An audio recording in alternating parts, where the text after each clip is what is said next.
Good morning, ma'am. I am Clarissa Castellano. I'll be performing the return demonstration of wound dressing. So before I start, I have to explain the procedure to the patient. So next is gloving.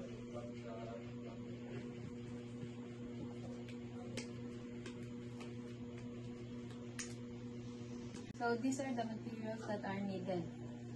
The forceps, the NSA solution, the dry cotton balls, the alcohol, betadine, cotton ball with NSA solution, cotton ball with betadine and plaster, gauze pads, and sterile gloves. Next is to remove the cleaning gloves.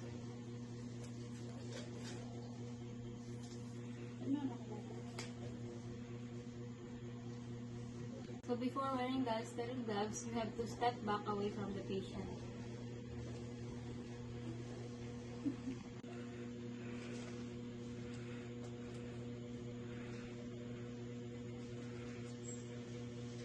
And then, place the wrapper of the glove under the wound.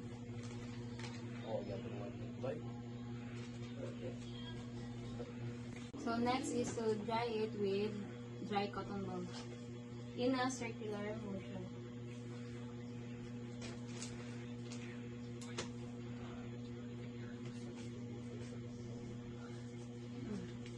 So next is cotton balls with betadine in a circular motion.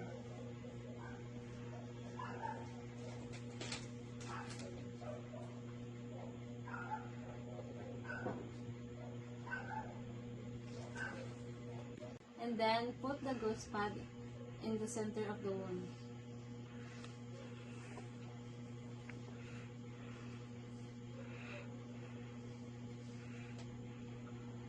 So next is removing the gloves.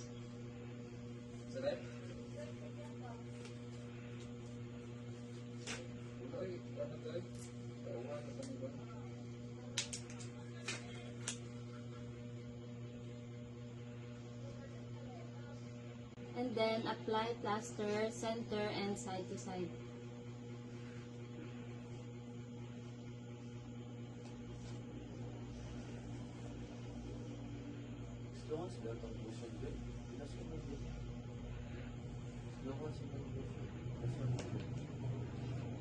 And the last thing to do is to do aftercare.